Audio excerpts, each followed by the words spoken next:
بسم اللہ الرحمن الرحیم۔ جنوری کی سخت سردی میں کھڑکی سے باہر شدید ترین برف باری ہوتے ہوئے دیکھ رہی تھی۔ پچھلے چند دن سے برف باری میں شدت آ چکی تھی اور اس وجہ سے روڈ ایکسیڈنٹ کے بہت سے کیس چند روز سے ہاسپٹل میں آ رہے تھے۔ اس لیے ڈاکٹر عبدالرحمان نے مجھے خاص طور پر ہاسپٹل میں رکنے کے لیے کہا تھا۔ میں پچھلے 24 گھنٹے سے مسلسل ڈیوٹی دے کر تھک چکی تھی، اس لیے ہاسپٹل میں ڈاکٹرز کے لیے جو ایک کمرہ مخصوص کیا گیا تھا جہاں وہ کچھ آرام کر لیتے تھے، میں وہیں بیٹھی تھی۔ کھڑکی کے سامنے سے پردہ ہٹا کر دیکھا تو رات کے اس پیر بھی برف باری اپنی پوری شدت سے ہو رہی تھی۔ سردی بہت زیادہ بڑھ چکی تھی اور ایسے موسم میں بھی لوگوں کو اپنے گھروں میں چین نہیں تھا۔ مری اسلام آباد اور ایبٹ آباد میں سردی گزارنے کے شوق میں اپنے گھروں سے نکل کر مری اسلام آباد اور ایبٹ آباد کو رخ کر چکے تھے۔ برف باری کی شدت کی وجہ سے گاڑیاں یا تو برف میں پھنس چکی تھیں یا پھر ان کے ایکسیڈنٹ ہو چکے تھے۔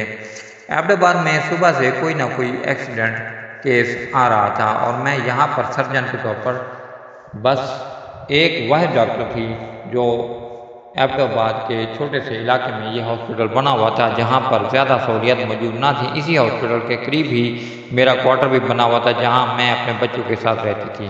پردہ ہٹا کر برف باری دیکھنے لگی تو بہت سی حسین یادیں ایک کسک بن کر یاد آنے لگی جو میرے لیے صرف کرب بن چکی تھیں۔ ماضی کی تلخ اذیت ناک یادیں جن سے میں پچھلے 5 سالوں سے پیچھا چھڑوا رہی تھی۔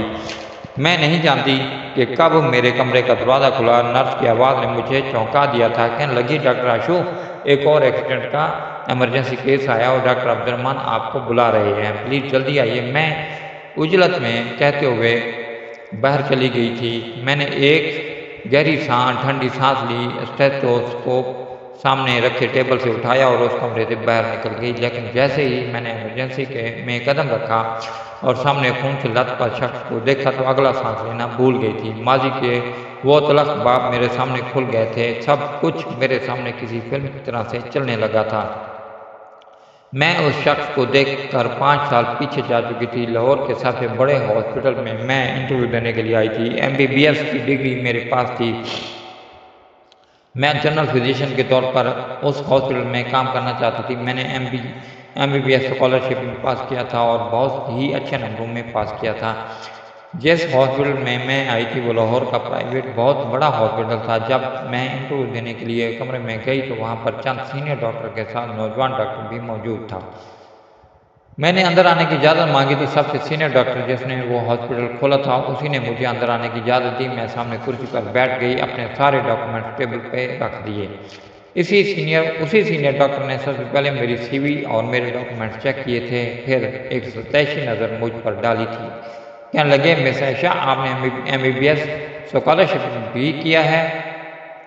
میں نے کہا، یس سر۔ جو سوال اس ہاسپٹل کے مالک ڈاکٹر نے مجھ سے کیے تھے، وہ جو خود بھی لاہور کے مانے جانے ڈاکٹروں میں سے ایک تھے، اپنے ہاسپٹل کا نام انہوں نے اپنے بیٹے کے نام سے پہلے حروف سے رکھا تھا، JK ہاسپٹل، یعنی کہ جمشید کمال۔ میرے ڈاکومنٹس کو دیکھ کر وہ شخص کافی متاثر ہوا تھا اور پھر میرے اعتماد سے جواب دینے پر اس نے فوراً سے مجھے اپنے ہاسپٹل کے لیے رکھ لیا تھا۔ میری ڈیوٹی OPD میں رکھی گئی تھی۔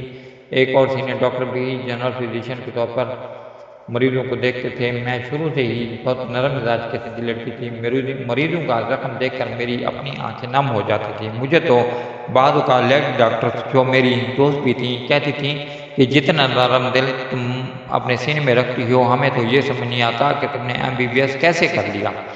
میری ڈیوٹی ایمرجنسی وارڈ میں ہی ہوا کرتی تھی۔ اکثر وہاں پر بچے ہوتے تو یہی ضد کرتے کہ ہم ڈاکٹر عاشو سے انجیکشن لگوائیں گے، نرس سے نہیں۔ وہاں پر ایک بچہ تھا جس کی عمر 10 سے 12 سال تھی اور اس کے گلے پر بری طرح سے پتنگ کی ڈور پھر چکی تھی، لیکن شکر یہ تھا کہ اس کی شاہ راکھ پر کسی قسم کا زخم نہیں آیا تھا۔ البتہ اس کی گردن کا ماس کٹ چکا تھا جس پر سٹیچز لگے ہوئے تھے، لیکن جب بھی نرس اسے انجیکشن لگانے آتی وہ ڈر سا جاتا تھا۔ ایک بار میں نے اسے انجیکشن لگا دیا اور بڑے پیار محبت سے اسے بات کی کہ شان تو بہت بہادر بچہ ہے، انجیکشن پر روئے گا بھی نہیں۔ پھر ایسے جملے پر اس نے بڑے ضبط سے ٹیکا لگوایا تھا۔ شاید میرے نرم مزاج کی وجہ سے میں بہت جلد ہی اس ہاسپٹل کے مریضوں کی فیوریٹ ڈاکٹر ہو چکی تھی۔ لیکن وہاں کام کرتے ہوئے مجھے 3 ماہ ہی ہوئے تھے کہ جب میں نے یہ محسوس کیا کہ جمشید مجھے زیادہ ہی اہمیت دیتا ہے۔ ویسے تو میرا نام عائشہ تھا، لیکن سب مجھے عاشو ہی کہتے تھے۔ اس ہاسپٹل میں نوکری کرنے سے پہلے میں نے 2 سال گورنمنٹ ہاسپٹل میں بھی ہاؤس جاب کی تھی، لیکن آج کل اسی ہاسپٹل کے بارے میں خبریں بہت زیادہ پھیلی ہوئی تھی کہ وہاں پر ڈاکٹرز کو تنخواہیں نہیں دی جا رہی، جس کی وجہ سے ڈاکٹروں نے مریضوں کو دیکھنے سے بائیکاٹ کر دیا تھا۔ جب یہ خبر میں نے سنی تو مجھے بہت افسوس ہوا تھا۔ ایک تو ویسے بھی ہاسپٹل کا کوئی پرسان حال نہ تھا، اور اس پر تنخواہ نہ ملنے کی وجہ سے جو احتجاج ڈاکٹر کر رہے تھے اس میں حکومت کا تو کوئی نقصان نہ تھا، البتہ انسانیت کا ضرور تھا۔ میں نے اس پرائیویٹ ہاسپٹل سے جب چھٹی لینے کے لیے درخواست دی تو اس وقت جمشید میرے سامنے بیٹھا تھا۔ کہنے لگا آپ کو چھٹی کیوں چاہیے؟ جب میں نے اسے وجہ بتائی تو وہ مجھے حیرت سے دیکھنے لگا۔ کہنے لگا آپ آج کی چھٹی صرف اس لیے کرنا چاہتی ہیں تاکہ گورنمنٹ کے اس ہاسپٹل میں جا کر مریضوں کو دیکھ سکیں جہاں کسی وقت بھی پتھراؤ ہو سکتا ہے۔ میں نے کہا کہ اگر ڈاکٹر ہی اپنے پیشے سے بائیکاٹ کرتے تو پھر مریضوں کا کیا ہوگا؟ انہیں کون دیکھے گا؟ اگر اس دوران کوئی بھی مریض اپنی جان سے ہاتھ دھو بیٹھے تو یہ ڈاکٹر کل کو اللہ کے سامنے کس منہ سے پیش ہوں گے؟ کہنے لگا یہ سب کتابی باتیں ہیں، مجھے نہیں لگتا کہ آپ کو چھٹی لے کر جانا چاہیے۔ میں نے کہا میں اپنے فیصلے خود کرتی ہوں، لہٰذا آپ میری آج کے دن کی آدھی تنخواہ بے شک کاٹ لیجئے گا، لیکن مجھے اسی ہاسپٹل جانا ہے۔ یہ کہہ کر میں وہاں سے اٹھ کر چلی گئی۔ جب گورنمنٹ ہاسپٹل پہنچی تو لوگوں کی بھیڑ مچ گئی جو کہ یہ کہہ رہے تھے کہ خدا کے لیے ہمارا کوئی قصور نہیں ہے، ہمیں علاج سے محروم نہ کرو۔ جیسے ہی میں وہ رش ہٹاتے ہوئے اندر آئی، سامنے ہی چوکیدار نے دروازہ بند کر رکھا تھا، مجھے جانتا تھا اس لیے دروازہ کھول دیا۔ کہنے لگا وہ بی بی صاحبہ تم کدھر کو آتا ہے؟ میں نے کہا دروازہ کھولو۔ میرے کہنے پر اس نے تھوڑا سا دروازہ کھولا۔ وہاں پر کچھ مریض ایسے تھے جو کہ زخمی حالت میں تھے، بہت ایکسیڈنٹ کی وجہ سے۔ میں نے ان مریضوں کو اندر بلا لیا۔ یہ دیکھ کر اندر احتجاج اور بائیکاٹ کرنے والے ڈاکٹر میرے پاس آ کر کہنے لگے کسی کا علاج نہیں ہوگا۔ میں نے کہا اگر آپ نے کسی کا بھی علاج نہیں کرنا تو بے شک نہ کریں، لیکن مجھے کرنا ہے۔ وہ کہنے لگے کہ ہمیں تنخواہیں نہیں مل رہی، 3 مہینے سے ہم بنا تنخواہ کے ہی کام کر رہے ہیں۔ میں نے کہا آپ کے نزدیک تنخواہ اہمیت رکھتی ہے، انسانیت نہیں؟ اگر آپ لوگ ہاتھ پر ہاتھ رکھ کر بیٹھ گئے تو مریضوں کا علاج کون کرے گا؟ حکومت سے تنخواہ نہ ملنے پر احتجاج کسی اور طریقے سے بھی کیا جا سکتا ہے، ضروری نہیں کہ ہم انسانیت کے دشمن بن جائیں۔ وہ کہنے لگے کہ سب کہنے کی باتیں ہیں، ہمارے بھی بیوی بچے گھروں میں موجود ہیں، ہمیں بھی اخراجات پورے کرنے کے لیے پیسہ چاہیے۔ میں نے کہا میں نے کسی کو مجبور نہیں کیا، لیکن پلیز میں مریضوں کو ضرور دیکھوں گی۔ اسی اثنا میں باہر کھڑے لوگوں کے ہجوم نے چوکیدار سے کہا کہ دروازہ کھولو، ہمیں اندر جا کر ڈاکٹروں سے بات کرنی ہے۔ لیکن وہ چوکیدار دروازہ نہیں کھول رہا تھا، جس پر لوگوں نے پتھراؤ کرنا شروع کر دیا۔ ہاسپٹل میں اپنی بائکوں سے پٹرول نکال کر پھینک کر آگ لگا دی، پتھر سے کئی شیشے توڑ دیے۔ اسی ہنگامہ آرائی سے میں پریشان ہو گئی تھی۔ سب ڈاکٹر مجھے ہی برا بھلا کہنے لگے یہ آج یہ سب کچھ تمہاری وجہ سے ہوا ہے، تم یہاں سے ہاؤس جاب کر کے جا چکی تھی تو پھر کیوں آئی؟ سبھی ڈاکٹر کمروں میں جا چکے تھے تاکہ اس پتھراؤ سے اور آگ سے بچ سکیں۔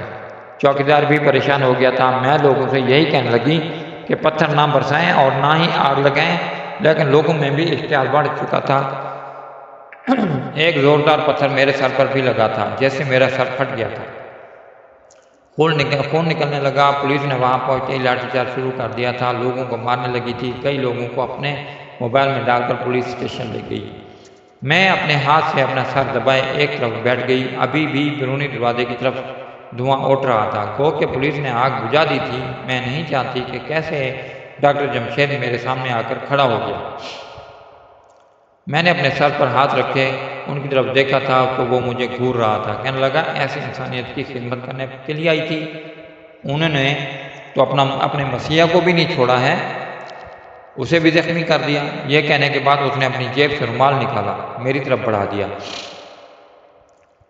نہ چاہتے ہوئے بھی میں نے وہ رومال پکڑا اور اپنے ماتھے پر رکھ دیا کیونکہ زخم کافی گہرا تھا۔ مجھے کہنے لگا میرے ساتھ چلو۔ میں نے کہا کہ اتنا بھی زیادہ زخم نہیں آیا اور ظاہر ہے اس میں لوگوں کا بھی کوئی قصور نہیں ہے، جب ڈاکٹر وقت پر علاج ہی نہیں کریں گے تو وہ بھی کچھ نہ کچھ احتجاج کریں گے۔ کہنے لگا کہ آپ میرے ساتھ چلیں، میں آپ کو آپ کے گھر چھوڑ دیتا ہوں، ویسے بھی باہر بہت رش ہے، یوں آپ کا اکیلے جانا ٹھیک نہیں۔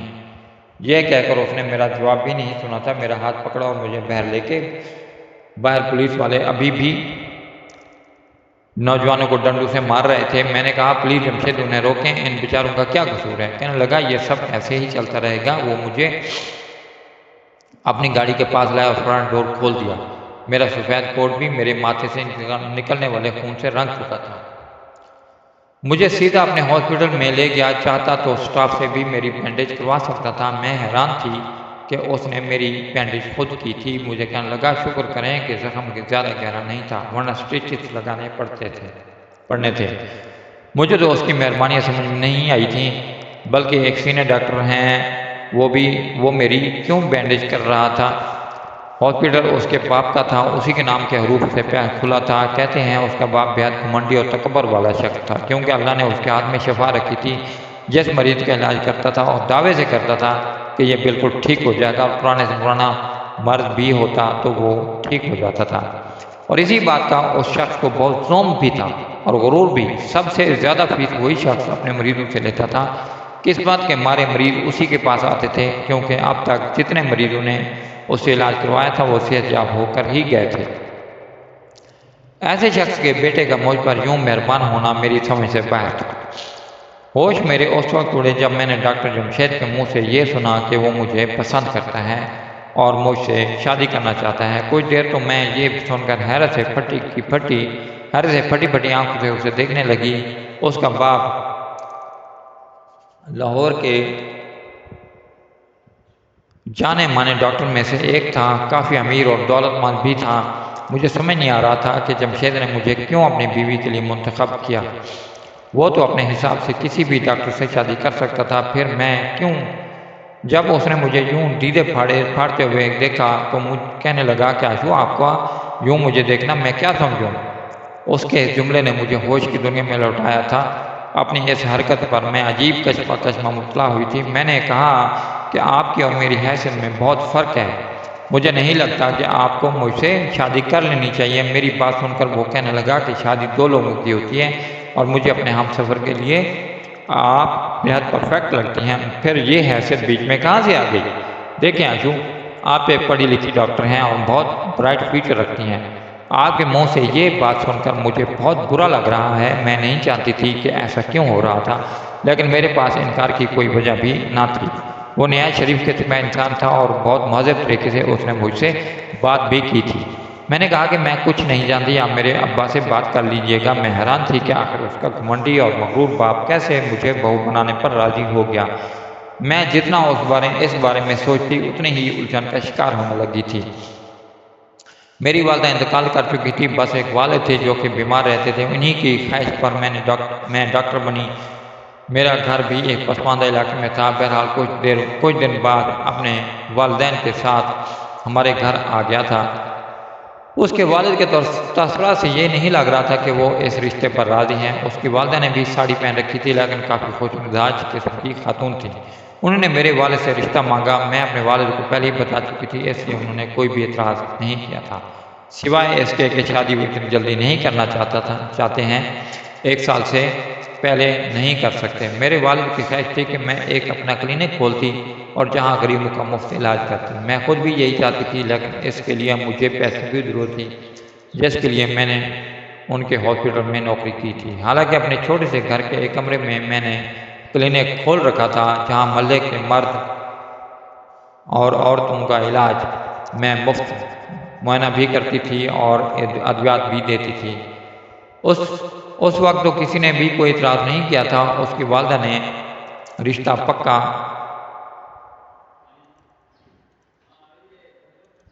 ہونے پر مجھے انگوٹھی بھی پہنائی تھی۔ میرے لیے یہ سب کچھ ایک خواب جیسا تھا، لیکن بعد میں جو کچھ میرے ساتھ ہوا وہ ایک ناقابل فہم واقعات ہیں۔ منگنی کے بعد جب میں ہاسپٹل میں گئی تو ساری ڈاکٹر نے مجھے مبارکباد دی تھی۔ میری ڈیوٹی جیسی آف ہوئی تو میں بس اسٹاپ پر اپنی بس کا انتظار کر رہی تھی کہ اچانک سے جمشید کی گاڑی میرے سامنے آ کر رکی۔ اسے یوں اپنے سامنے دیکھ کر میں کچھ گھبراہٹ سی گئی تھی۔ بے شک میں ایک ڈاکٹر تھی، لیکن ایک لڑکی ہونے کے ناطے فطری شرم بھی تھی۔ اس نے فرنٹ ڈور کھولا، کہنے لگا بیٹھو، میں تمہیں گھر ڈراپ کر دیتا ہوں۔ سب کے سامنے یوں اس کی گاڑی میں بیٹھنا مجھے اچھا نہیں لگ رہا تھا۔ میرا اس سے کوئی شرعی رشتہ نہیں تھا، بس ایک منگنی ہوئی تھی۔ میں نے کہا نہیں بہت شکریہ، میری بس آنے ہی والی ہے۔ کہنے لگا بیٹھو، مجھے تم یہاں پر تمہارا اسٹاپ میں کھڑے ہوئے بالکل بھی اچھا نہیں لگ رہا تھا۔ میں اسے بحث نہیں کروں، میں نے ایک گہری سانس لی اور اس کے ساتھ بیٹھ گئی، لیکن میں کافی نروس تھی کیونکہ اس کی نظروں کی فریفتگی مجھے الجھانے پر مجبور کر رہی تھی۔ بار بار وہ مجھے دیکھ رہا تھا۔ حیرت کا جھٹکا مجھے اس وقت لگا جب گاڑی میرے گھر کے راستے پر رواں دواں نہیں تھی، وہ کوئی اور ہی راستہ تھا۔ میں نے کہا کہ جمشید آپ مجھے کہاں لے کر جا رہے ہیں؟ کہنے لگا دیکھو مجھے اتنا بڑا نام اپنا پسند نہیں ہے، جمشید کمال، بس والدین نے رکھ دیا ہے، اس نے مجبوری ہے، اس لیے میں نے شروع سے ہی اپنے آپ کو جے کے ہی کہلوایا ہے، تم بھی مجھے جے کے ہی کہا کرو۔ اوکے ٹھیک ہے، لیکن آپ مجھے لے کے کہاں جا رہے ہیں؟ کہنے لگا اب تم میری منگیتر ہو، میرا جہاں دل چاہے گا تمہیں لے کر جاؤں گا۔ اس کی بات سن کر مجھے بڑا عجیب لگا تھا۔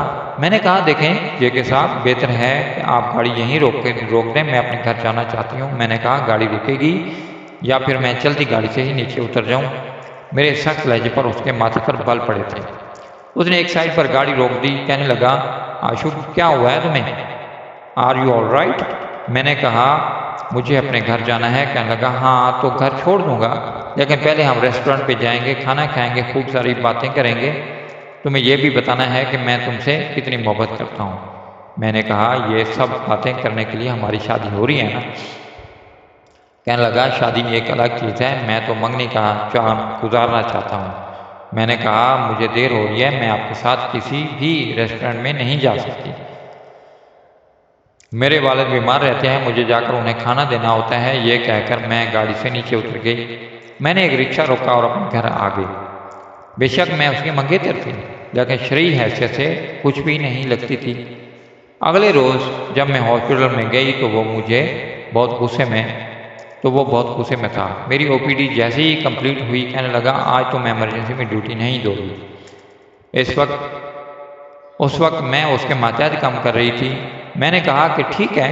کہنے لگا میرے ساتھ چلو گی؟ ابھی تمہاری آف ہونے میں پورے 3 گھنٹے باقی ہیں اور اگلے 3 گھنٹے تم صرف میرے ساتھ گزارو گی۔ یہ سن کر میں بہت پریشان ہو گئی تھی، سمجھ نہیں پا رہی تھی کہ بہانہ کیا تراشوں، اسے منع کیسے کروں۔ مجھے یہ سب پسند نہیں تھا اور نہ ہی میں کوئی ٹین ایج لڑکی تھی جو کہ 4 محبت بھرے جملوں کی خاطر اپنے منگیتر کے ساتھ کہیں بھی چلی جاتی۔ میں تو جمشید سے یہ سب ایکسپیکٹ نہیں کر رہی تھی۔ اچھا خاصا سوبر انسان تھا، لیکن اس کی باتیں سن کر مجھے بہت افسوس ہو رہا تھا۔ میں اس کے روم سے باہر آئی، تیز قدموں سے ہاسپٹل سے باہر نکلنے لگی۔ شاید اسے میری یہ حرکت بری لگی تھی۔ جیسے ہی میں باہر نکلی وہ بھی میرے پیچھے آ چکا تھا۔ کہنے لگا کہ مجھے تمہارا رویہ سمجھ میں نہیں آ رہا ہے، تم کس چیز کا ایٹیٹیوڈ مجھے دکھا رہی ہو؟ میں نے کہا دیکھیں اگر منگنی کے نام پر آپ یہ سمجھتے ہیں کہ میں آپ کے ساتھ ریسٹورنٹ میں کھانے کھاؤں گی، گھوموں گی، پھروں گی، باتیں کروں گی تو میں اس مزاج کی لڑکی نہیں ہوں۔ آپ چاہیں تو اپنی منگنی کے فیصلے پر دوبارہ نظر ثانی کر سکتے ہیں۔ میں نے اپنے ہاتھ سے وہ انگوٹھی اتاری اور وہ حیرت سے مجھے دیکھ رہا تھا۔ میں نے اس کا ہاتھ پکڑا اور وہ انگوٹھی اس کی ہتھیلی میں رکھ دی۔ وہ مجھے بہت غصے سے دیکھ رہا تھا۔ وہ کہنے لگا تم نے مجھے کیا سمجھ رکھا ہے؟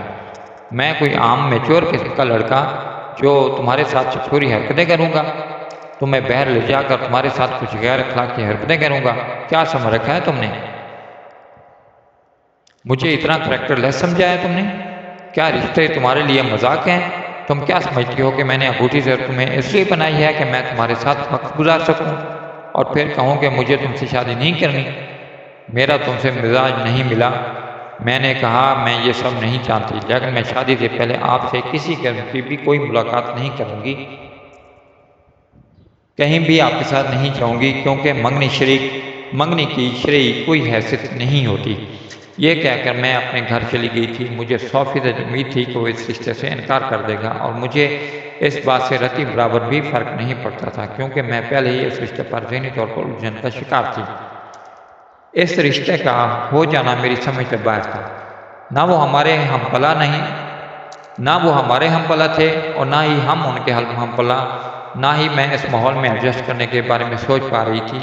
اس پر جمشید کی حرکتوں نے تو میرا پارا ہائی کر کے رکھ دیا تھا۔ دوسرے دن میں ہاسپٹل نہیں گئی تھی، بلکہ یہ کہہ چکی تھی کہ مجھے اس ہاسپٹل میں کام ہی نہیں کرنا۔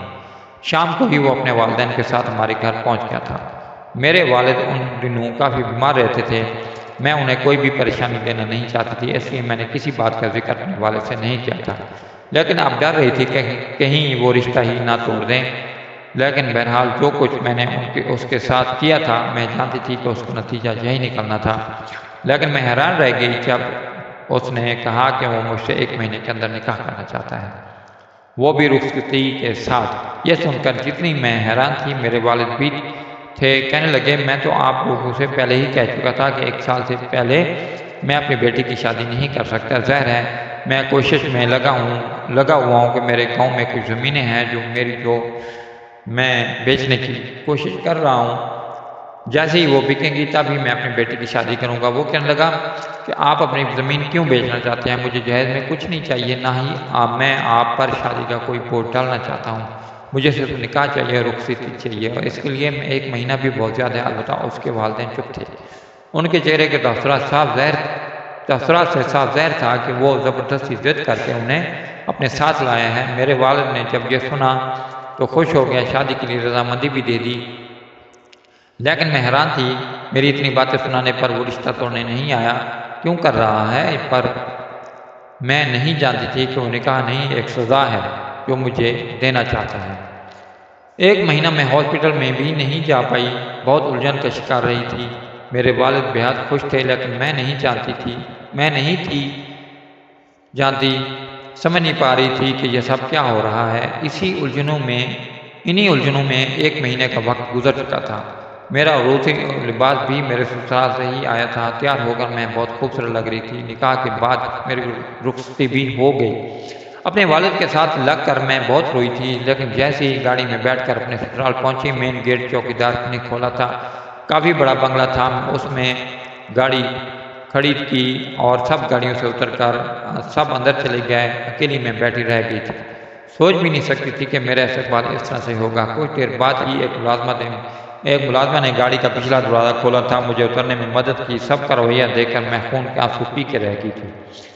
سمجھ گئی تھی کہ میں ایک انچاہی بہو۔ لاہور کے مانے جانے ڈاکٹر نے اپنے بیٹے کی ضد کی وجہ سے قبول کیا، اور اس شخص کی بھی ضد ہی تھی۔ اس کے ساتھ رخصت ہو کر آنا میرے والد کی بیماری میری مجبوری بنی تھی۔ میں انہیں کوئی بھی تکلیف نہیں دینا چاہتی تھی، ورنہ اس شخص کو صاف انکار کر دیتی، جو کہ غرور اور گھمنڈ میں اس وقت اپنے باپ کی کاپی لگ رہا تھا۔ گھر میں آتے ہی گاڑی سے اتر کر زور سے اس نے گاڑی کا فرنٹ ڈور بند کیا اور اندر چلا گیا۔ میری طرف لوٹ کر دیکھا تک نہیں تھا۔ اس کے ساتھ آج کی رات گزارنا مجھے بہت مشکل لگ رہا تھا۔ ملازمہ کی ہمراہی میں ہی میں لانج میں داخل ہوئی تھی، جو کہ بالکل خالی تھا۔ وہی مجھے اوپر کا زینہ چڑھانے میں میری مدد کرنے لگی، لیکن بالکل چپ تھی۔ جس کمرے میں مجھے لا کر بٹھایا گیا، وہ کہیں سے بھی دولہے کا کمرہ نہیں لگ رہا تھا۔ اس میں پھولوں کی کوئی سجاوٹ نہ تھی۔ ہاں، اس کمرے میں فرنیچر کافی قیمتی رکھا گیا تھا، لیکن دیکھنے میں یہ نہیں لگ رہا تھا کہ استعمال شدہ تھا۔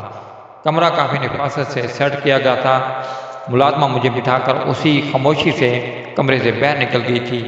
2 گھنٹے میں بیٹھی رہی، لیکن کمرے میں کوئی نہیں آیا تھا۔ مجھے اپنی قسمت پر رونا آ رہا تھا، اپنی غلطی بھی سمجھ میں نہیں آ رہی تھی۔ 2 گھنٹے بعد جب وہ شخص کمرے میں داخل ہوا تو بےحد غصے میں تھا۔ غصے سے آنکھیں گلابی ہو رہی تھیں۔ کہنے لگا، دروازہ بھی اسی نے اسی زور سے بند کیا جیسا گاڑی کا کیا تھا۔ مجھے دیکھے بنا وہ اپنی الماری کے پاس گیا اور الماری کھول کر اپنا آرام دہ لباس نکالا، واش روم میں چلا گیا۔ باہر آیا تو سادے سے لباس میں ملبوس تھا۔ اب تک اس نے مجھے ایک نظر نہیں دیکھا تھا، جس کی خاطر میں نے ساری تیاری کی تھی، اور اپنے کمرے کے ساتھ منسلک بالکونی میں چلا گیا۔ اور 2 گھنٹے میں مزید بیٹھی رہی۔ میری کمر تختہ بن چکی تھی، میری آنکھوں سے آنسو بہنے لگے تھے۔ میں نے اپنے آنسو صاف کیے، بیڈ سے اٹھی اور الماری کھول کر اپنے لیے سادہ سا لباس دیکھنے لگی۔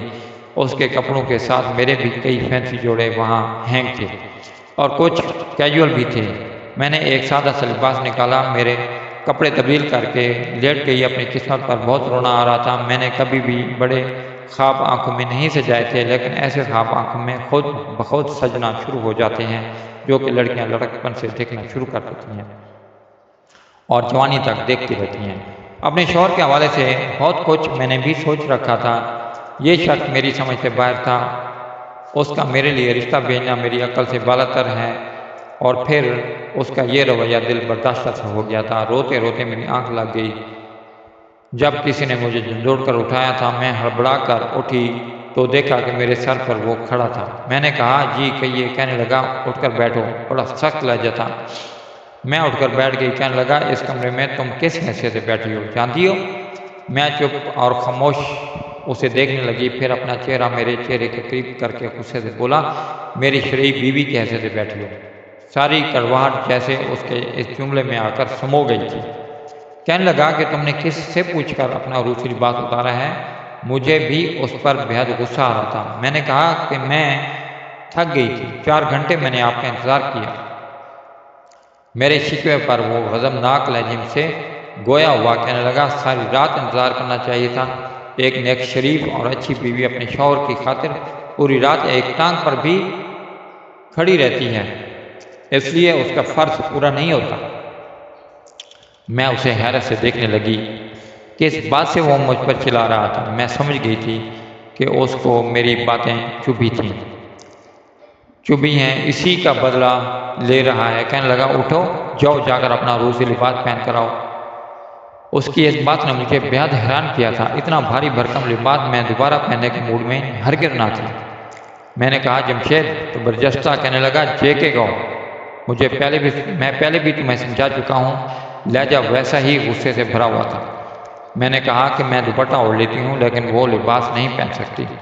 کہنے لگا جتنا کہا ہے نا بس اتنا ہی کرو، میں نے تم سے مشورہ نہیں مانگا، تمہیں حکم دیا ہے، اور اس وقت شرعی بیوی ہونے کے ناطے تمہیں اپنے شرعی شوہر کا حکم ماننا چاہیے۔ میں اسے بحث نہیں کرنا چاہتی تھی، اس لیے اٹھ کر کھڑی ہو گئی، الماری سے ہینگر کیا ہوا اپنا عروسی لباس نکالا، واش روم میں چلی گئی۔ مشکل سے میں نے لباس کو پہنا تھا۔ جب باہر آئی تو بیڈ پر رکھا اپنا دوپٹہ لیا، بڑی مشکل سے اسے سر پر ٹکایا اور بیڈ پر بیٹھ گئی۔ لیکن میرا دل بہت خراب ہو چکا تھا، ہر جذبے سے عاری تھا، مجھے کچھ بھی اچھا نہیں لگ رہا تھا۔ کہنے لگا میک اپ بھی کرو۔ اس کی اس قسم کی باتیں مجھے زج کر رہی تھیں۔ میں نے ڈریسنگ روم کے سامنے کھڑے ہو کر اپنا میک اپ کیا اور بیڈ پر ایک طرف بیٹھ گئی۔ وہ بیڈ کی دوسری جانب بیٹھا تھا، بیڈ سے ٹک لگا کر کہنے لگا ادھر آؤ، میرے سامنے آ کر بیٹھو تو میں بتاؤں کہ شرعی شوہر کیسا ہوتا ہے۔ میرا جی چاہ سب کچھ اتار کر وہیں پھینک دوں اور وہاں سے چلی جاؤں، اتنی دور کہ اس کی شکل بھی نہ دیکھنی پڑے۔ انسان تھا یا انسان کے روپ میں کوئی درندہ یا کوئی جانور تھا، مجھے کہیں سے بھی وہ پڑھا لکھا نہیں لگ رہا تھا۔ اٹھ کر بیڈ کی دوسری جانب اس کے سامنے آ کر بیٹھ گئی۔ مجھے اپنا آپ ایک تماشا سا لگ رہا تھا، جیسے کوئی کٹ پتلی ہو یا کسی کے حکم کی غلام بن کر رہ گئی ہوں۔ پھر وہ اٹھ کر بیٹھا، ایک گہری سانس لی اور میرا ہاتھ پکڑ لیا، بڑی سخت گرفت تھی۔ پھر اس کے بعد اس نے مجھے